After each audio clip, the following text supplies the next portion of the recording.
ముఖ్యమంత్రి చంద్రబాబు సహా రాష్ట్రంలోని పలువురు ప్రముఖులపై మావోయిస్టులు గురిపెట్టారని డీజీపీ నండూరి సాంబశివరావు తెలిపారు. విశాఖలోని ప్రథమ ఆసుపత్రి భవనంపై ఏర్పాటు చేస్తున్న హెలీప్యాడ్ను శుక్రవారం ఆయన పరిశీలించారు. ఈ సందర్భంగా మీడియాతో మాట్లాడారు.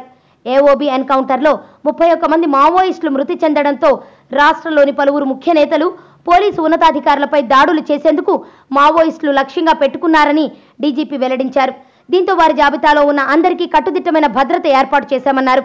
ఏఓబీ ఘటన తర్వాత మావోయిస్టుల టార్గెట్లో మరింత మంది ముఖ్యులు చేరారని చెప్పారు.